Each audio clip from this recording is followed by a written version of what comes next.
Welcome back to the Investors Corner. Gents, today we've got Jamie Shepherd, resident will planning, estate planning expert from Soteria Planning with us. Jamie, thanks for joining us again. Thanks for having me, gents. It's been a while. It's been a while, hasn't it? You've done yeah. before, haven't you? It's been a while for me. I've done two, that alone. actually. Yeah, I'm back. It has been a while for Mike. Mike's back. He's got a cast on his Strapped knee. up. Strapped up. Don't know how he did that. Yeah. We won't give you the details. But yeah, it's good to have you on, Jamie. I think that what we're going to discuss is sort of wills and an estate plan. And I think it's one of those things where it's not at the top of the list when, you have property or you have assets, the focus is on other things. And yeah, I think it's one of those things that need to be talked about more, as I don't hear a lot of people talking about it, but it's probably one of the most important things to get right and to get ahead on, because we might not be here tomorrow. And if we haven't got things in place, then that could have a massive effect on things for your family and what you've tried to do in your life to protect your family. Might not necessarily happen if you don't look into sort of wills and estate planning. So I think it's an important topic. So I've got some questions for you. Hopefully you've got the answers. I'm hoping. Pressure. Recording live. Yeah. But I think these are questions that, if I had assets or I was a landlord, then I'd be thinking about these questions and I'd want the answers to. So first one for me is sort of for landlords who might not have thought about wills or estate planning. Why is it so important if you own property and assets? I mean, a lot of people think about the need or the requirement of writing a will is because you've got assets and because you're needing or wanting to leave those assets to your loved ones or not leave them to certain people. And I mean, when it comes to assets, are there bigger assets than your property? I mean, I've got some cash in the bank. I've got a nice watch. I've got a nice car, but none of it is anywhere near the value of my property. No. And so what really baffles me is that when people buy a property and they'll say to me, oh yeah, I haven't really got any assets to leave, but what's going to be bigger than your property? And I think certainly when it comes to property, obviously it depends on how property is owned. So if we're specifically looking at landlords, maybe these landlords own property in their personal name rather than a limited company, but they own it with friends. Okay, the property could be owned as joint tenants versus tenants in common. If the property is owned as joint tenants in personal names, well, what happens to that property in the event of the first person dying? Well, if it's jointly owned, then it will pass to the surviving friend. Is that what they actually would want? Or is that because they haven't taken any advice as to what should happen in the event of their death? Probably the latter. Yeah. The same could be said for divorced couples on that same instance, I guess. Is that right? Absolutely. I mean, you think about a landlord, and I understand the term landlord is so vast because it could be someone who's got a property that they rent out, like me. It could be somebody that's got 3 or more properties and potentially they run it like a business. Well, if they've got multiple properties, or even if they've got a property that are let out and there's tenants that live in that property, in the event of the landlord's death or even incapacity, what effect does that have on that tenanted family who's living in that property?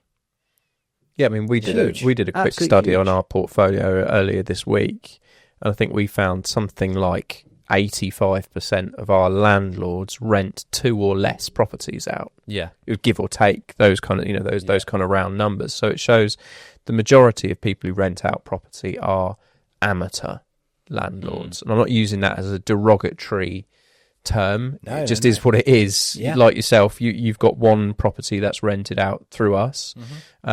Great job you do as well. Thanks very much. Thank you. People come across the property, or they get an annual bonus or inherit some money, and it's a safe place to park money, which is why people buy a second property. But very few people go on to then multiply that through 5s and 10s.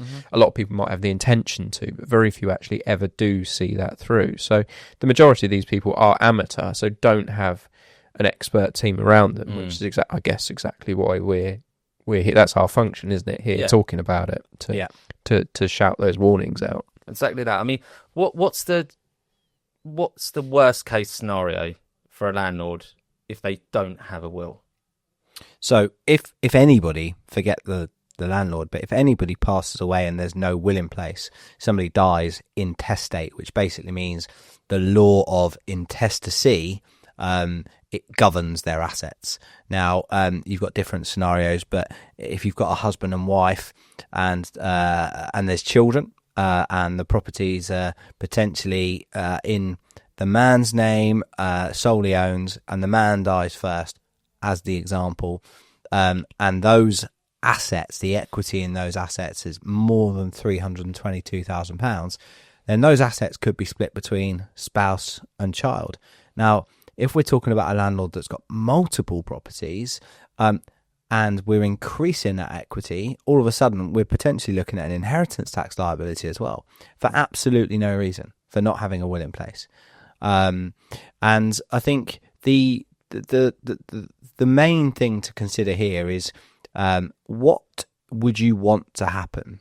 Now, lots of people might get kind of hung up and stuck on a certain area of their will. So, for example, I've had people before where, let's pick on a married couple, they've got young children, and they can agree on the fact that if something happens to one of them, they want to leave everything to the surviving person. It's not right or wrong, but it's quite common. It's normal. Okay. Yeah. And then they say, okay, right, well, if something happens to both of them, everything goes to the kids, but the kids can't inherit until 21 because, as we all know, kids at 18, potentially a liability. And then I will ask them a question around, okay, well, what happens if something happens to the four of you? And they'll kind of get stuck. They'll be like, oh, we can't agree on that. And I have to remind people that that's not the reason they're on this call. That's not the reason they've taken time and they're potentially going to invest money to make that provision. But because it's a question I've asked, they've got themselves stuck. And it's a really, really difficult thing because, let's be honest, I understand that there might be 5% of the people or less that like talking about death, but the majority of people don't. So it's something that, constantly has to be at the front of people's minds to remind them. Make sure this is sorted out. Yeah, I mean, we've seen sort of high profile cases recently, haven't we, where they've got loads and loads of money, loads and loads of assets, family, children, wife, where they didn't have a will in place, which obviously could complicate things further on down the line, right? So, the more complex your family is, with I mean, children with ex-partners, not married to your new partner, blah blah blah. The two in the past 5 years that strike me as really kind of high profile was obviously Liam Payne and a lady from Love Island. What was her name? Caroline Flack. And Caroline Flack. And what strikes me as odd about those two cases is both of those people would have had people around them advising them.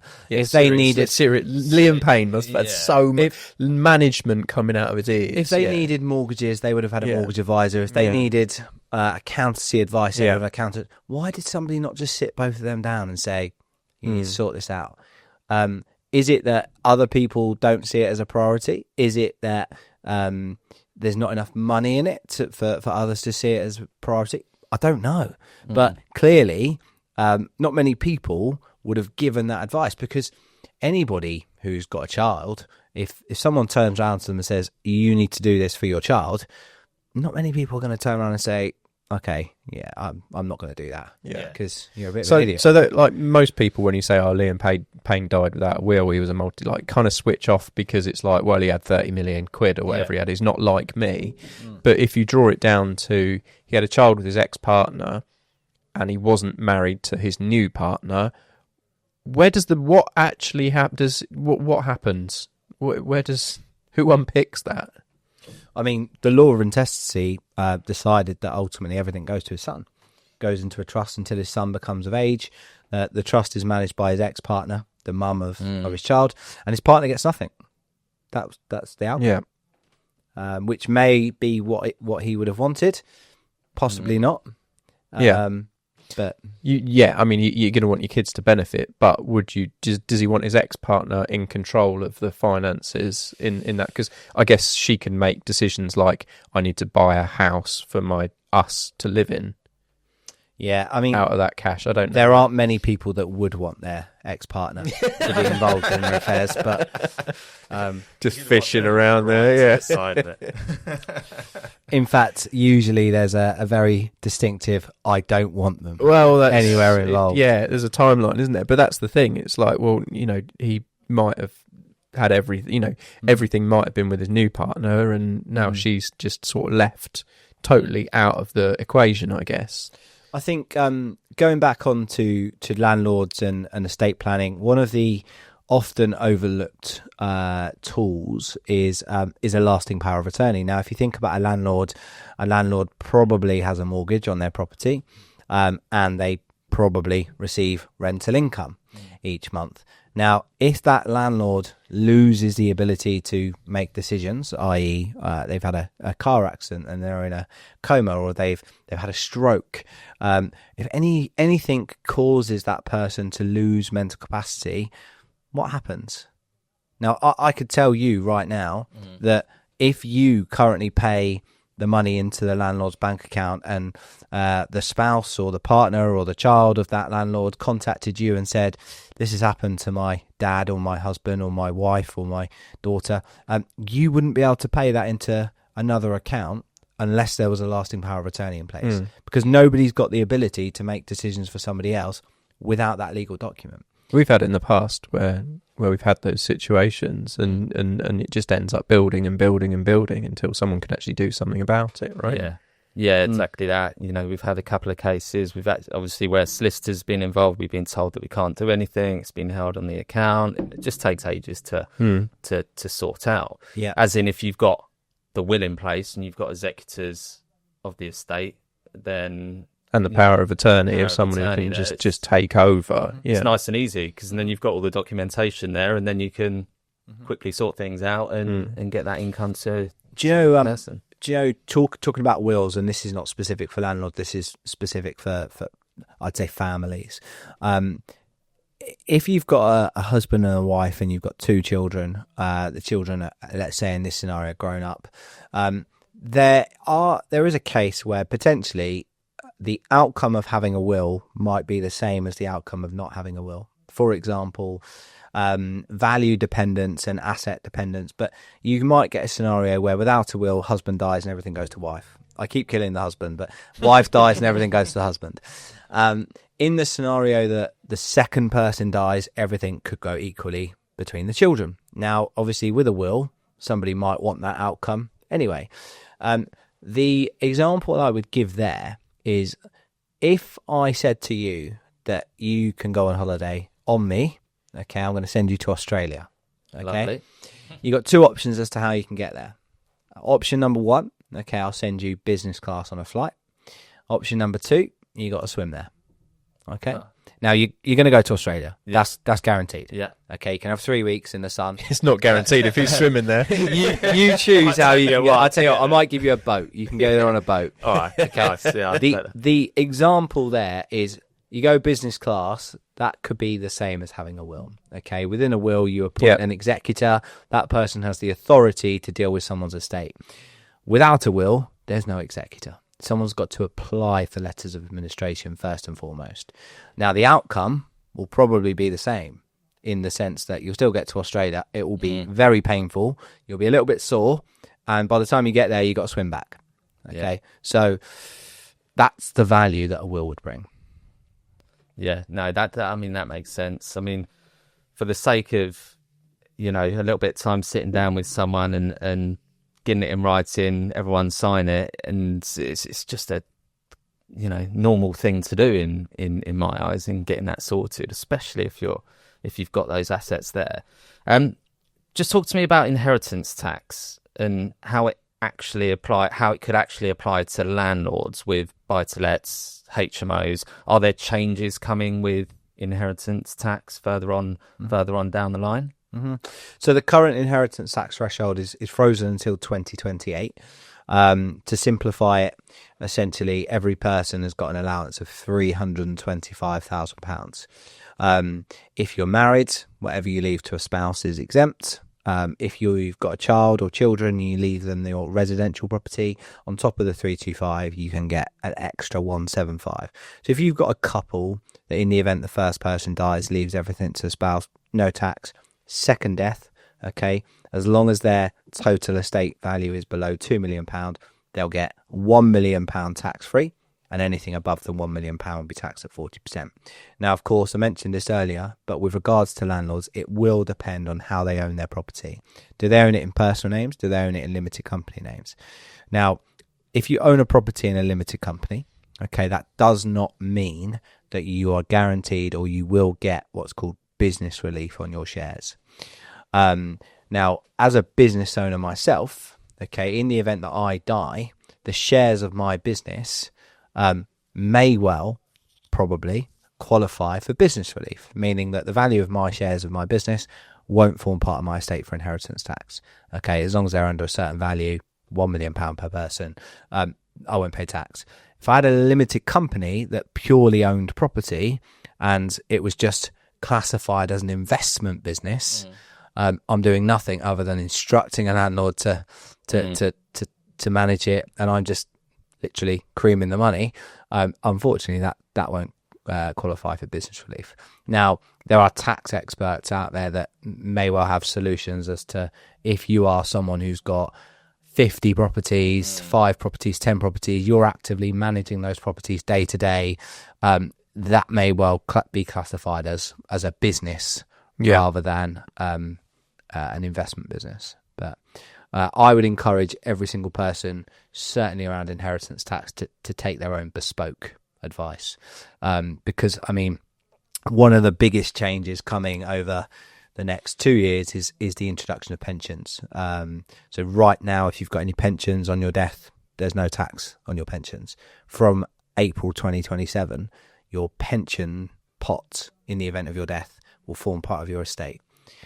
Meaning that could be taxed at 40%.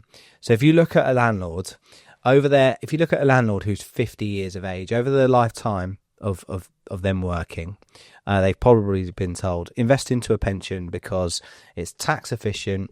You can get it tax efficient when you die. Loads of different things. Yeah. And I see a lot of clients that have got pension pots, and their pension pots are probably set up for their children, because right now and in previous years, you can leave that pension pot to your kids without any kind of inheritance tax, which is great. But of course, it kind of defeats the object of a pension, because a pension is designed for you and me. When we retire, that pot of money is there for us to spend. Yeah. And obviously people weren't doing that. So it will be interesting to see what advice comes out around what you should do with your pension. Because the person who's got an inheritance tax liability, potentially in the past has been told, well, don't take your tax-free cash, because if you're going to take it and just add it to your ISA or so, what's the point? You're increasing your inheritance tax liability. What are they going to be told moving forward? Take it and spend it? Yeah. What are the options? Leave it there expenditure. Pay 40%? Yeah. Discretionary gift trusts, all of these things are now being set up so money can be moved out of people's estates. I mean, it was only when was the last election? 2 years ago. They were talking about scrapping inheritance tax in total, in full. So who knows? Who knows? Never getting scrapped, because the tax take is going. It's like stamp duty. The tax take has gone up by like 300 million this year. Same as inheritance tax. They quote the figure. Only 4% of people were liable for inheritance tax last year. But it's the future where you go, okay, well, the average house price in the southeast is like £500,000. The average pension that someone's holding is probably worth the thick end of that, and then you've got cash and this, that, and the other. So the inheritance tax take will go from 4% to like 24% in 5 years, just because of house value, because of asset value, and because of pensions going up. There's no way it doesn't go up by like 500%. The single person, so the person who's not married, the person that doesn't have a child, the allowance of £325,000 has been the same since, I want to say 2008, which, if I'm correct, It's a very different world. if you look at house prices in 2008 versus house prices now, Yeah, absolutely mental. I'd say they've doubled where we are, confidently. I'm pretty sure my mum bought a house in 2006 and it was around £220,000, and recently it's It would been have gone down. valued It would have gone down by 2008. I think it's been valued recently at about 540, Yeah, which more than doubled Yeah, then. more than doubled. bonkers. Yeah, 250% in But that. the in inheritance that tax case, allowance but- is the same. Yeah, exactly. That's where the tax it's creeping tax, isn't it? Same as income tax.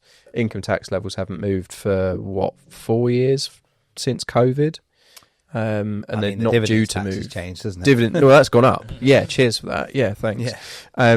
But on people's income tax, they're not paying more tax, but they also are earning more and therefore paying more tax. So it's one of those where they just silently don't move the goalposts, even though your mum's 220 grand house is now a 520 grand house, and allegedly she's in risk of having to pay wealth tax from this week. Apparently, if her house is worth over £500,000, Yeah, what is that? So a total lump of shite. so in the event, Mike feels straight about that. It's all suggestion, and it's someone's leaked it in order to float it into the media to see what people think of it, see if it's going to crash the government or not. Effectively, they've tabled anyone who owns a property in excess of £500,000 will pay an annual tax. an annual tax. Yeah, go on then, or a tax on sale. So yeah, I bought a house. Tax on sale and tax on purchase. Well, we don't know yet, but I bought a house well over £500,000 2 years ago, paid 28,000 pound stamp duty in cash, thanks. If I now sell that, if that comes in and I sell the property, I'm being double taxed on the money that was already taxed to earn. So that's triple taxed. I don't even know. All you've got to do is die and it'll be 4 times the tax. Yeah, exactly. Yeah. Just complete the set. So I don't know that. I think it's one of those think tanks that have just leaked it to see how it would float, and it's just criminal because there's a lot. You're taking the whole of London and the whole of the southeast and going wealth tax on £500,000. The average price is £500,000. A 3-bed semi is £500,000. That's not a wealthy person. That's a normal person who's been forced to work to 68. Yeah. Not a wealthy person. It's just another middle class tax. That's a person that's 2 months away from. Yeah. Always 2 months away from being in trouble. It's a normal person who's saved all their life and been conservative and, just got through without ever being wealthy. A wealth tax is like 10 million quid. It's not 2008. It's not the year 2000 anymore. It's 2025. 10 million quid is wealthy. Anything less than that, you can I'm slightly less. yeah, so am I, yeah. But I genuinely believe anything below 10 million quid, you can argue you're not wealthy. Okay, Jamie, talk to me about trusts, because this is something that I don't necessarily understand 100%. I'm sure there's other people out there, because when you hear the word trust, you think about, oh, that's only for the super wealthy and people like that. But what are trusts? In simple terms, what are they, and how can they actually benefit people and landlords? I thought you said Truss for a minute. I thought we were going back to Liz Truss. No, Trusts. definitely not bringing her back into. She's gone. So, in simple terms, a trust is a legal entity that can own an asset. Now, yes, trusts have been used for many, many years by the super wealthy to transfer assets down. When the super wealthy pass away, you don't see 40% of £10 million being paid every generation in inheritance tax. But trusts actually, for the average person, can add value more around preservation of assets, whether that be potentially there's a vulnerable beneficiary, okay, or whether that be that actually looking to protect assets against potentially divorce or people getting remarried. Now, I'll give you an example of where we might do a lot of trust planning, certainly within people's wills. You've got a landlord, and this is a lady this time, and this lady has got 10 properties. and she's on her second relationship. Okay, she's married, but she's got 2 children from a previous relationship. Okay, now if she doesn't use any kind of trust planning, within her will, she's got to be definite. Okay, she's got to be absolute around what she does. So what are her options? She could give assets to her husband, she could give assets to her kids, or she could share assets between her husband and her kids. Now, in this scenario, what this lady would be able to do using some kind of trust planning, she would be able to say, okay, right, my portfolio creates me a very nice income per annum. I don't do anything for it. Income per month. Don't do anything for it. What I want to happen in the event of my death, okay, I've managed to sort everything out so that there's no liabilities on the properties. I'm going to put my assets into a trust.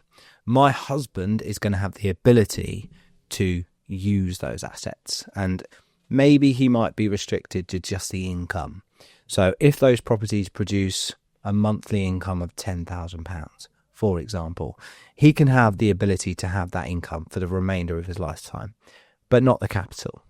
The capital she could secure for her children, for example. Now, of course, there might be tax issues around, well, the £10,000, who pays the tax on that, blah, blah, blah.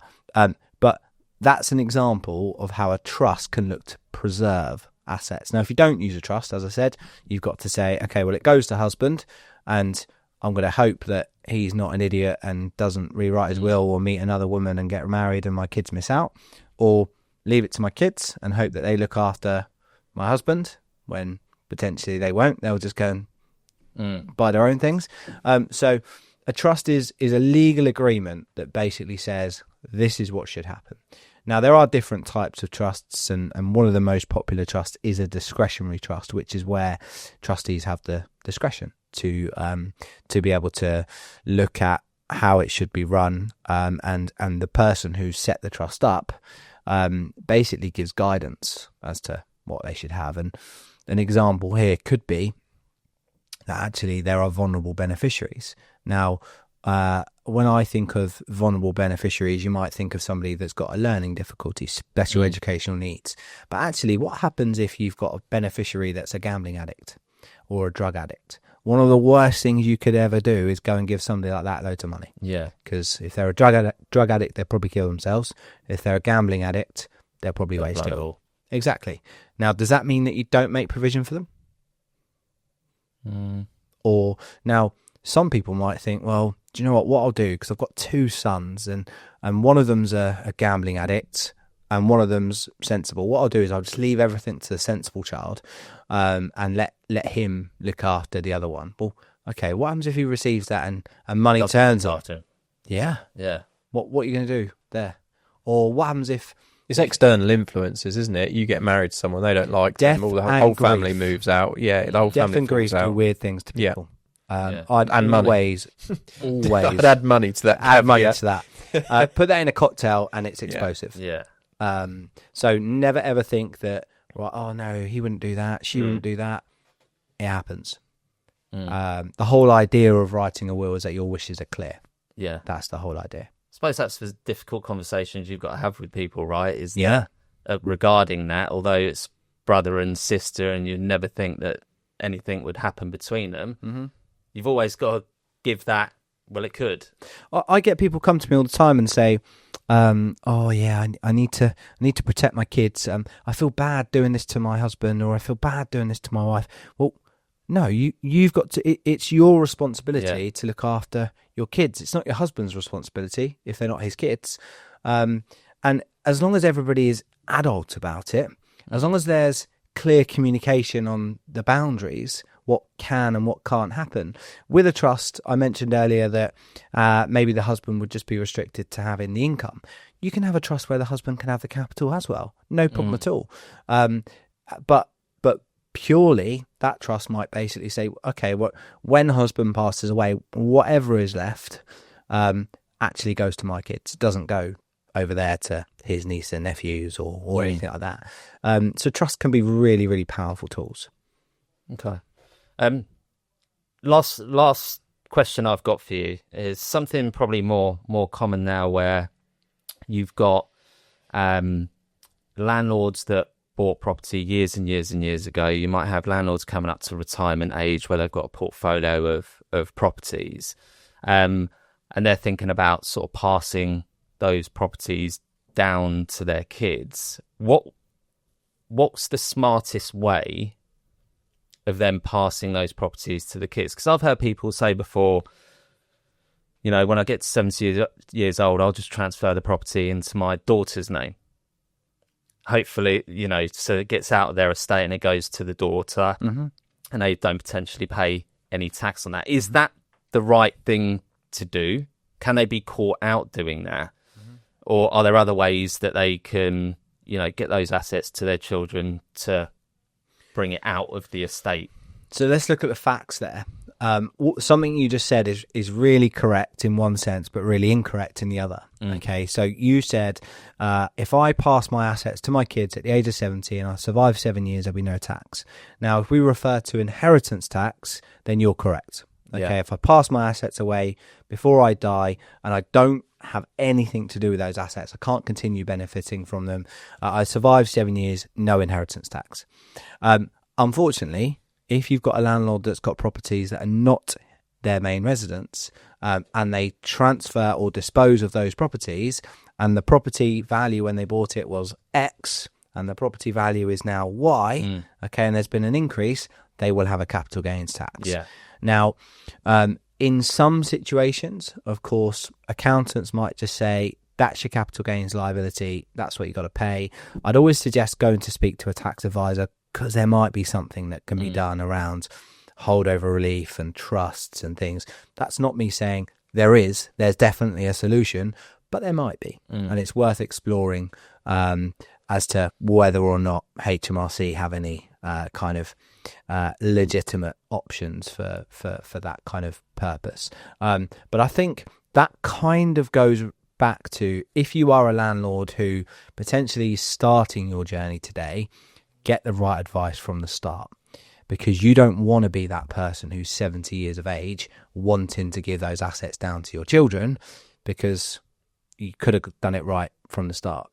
But I mean, that being said, that landlord potentially, in the event of death, there would have been no capital gains tax. If they were married and assets were going to spouse, there would have been no inheritance tax. Spouse could have then received those assets, capital gains tax would have been wiped, spouse could have part. So there's lots of different scenarios that potentially could have been looked at and talked through. And certainly if you've got landlords that have had property, I mean, we said earlier, the value of a property from 2008 to 2025 has doubled. Yeah. Like, that's some serious CGT. Certainly if you're a high rate taxpayer, the allowance is pretty much nil right now. Yeah. So, no, that's good. When do you get people updating their wills, or when should they update their wills? Because I can imagine that a lot of people get a will and then leave. Don't sign it. Or leave it for X amount of years, and within those years they could have purchased another property, they could have different assets, something might have happened in their life, and people forget about it, right? So I would say a will should be reviewed every year. Now, that doesn't mean it needs to be updated. Yeah. Okay. So it's a personal it's a personal document. You know, that period between Christmas and New Year, no one does that. No one does anything. Yeah. Everyone thinks about family. You got your family round. That perfect opportunity. Have a little look at the will. See who's annoyed you. See who you can take out. No, in all seriousness, the key roles within the will, the role of the executor, the role of the legal guardian if there's minor children, who inherits, those kind of things should be reviewed regularly. Now, there is a chance that someone can write a will and for the next 40 years it remains valid and perfectly fine. If you've got somebody who's a single parent and they've got one child and they leave everything to their child, why would it need to change? But of course, when you've got a family and one person or both people are landlords, so potentially they're running a business, they've got younger children, they've got a main residence themselves, there's a lot there that could change, a lot. And they could be appointing people to look after their kids that they no longer have a relationship with. They could be appointing executors that they've fallen out with. So that should be reviewed regularly. Yeah, no, absolutely makes sense. Jamie, thanks for coming on. Some golden information there. I've certainly learnt a lot, and I'm sure our listeners have as well. So listeners, that wealth tax is shite. yeah, remember that. We'll leave that there. Remember that from the podcast. If you want to know more about that, reach out to Mike. Don't. Well, yeah. No, listeners, thank you. If you like what you hear, make sure you hit subscribe. Jamie's contact details will be in the show notes. There'll also be a link in there to a free guide to do with wills and trusts. So Jamie's happy to have a conversation with anyone if you want further information on that. But guys, thank you. Thanks for having me.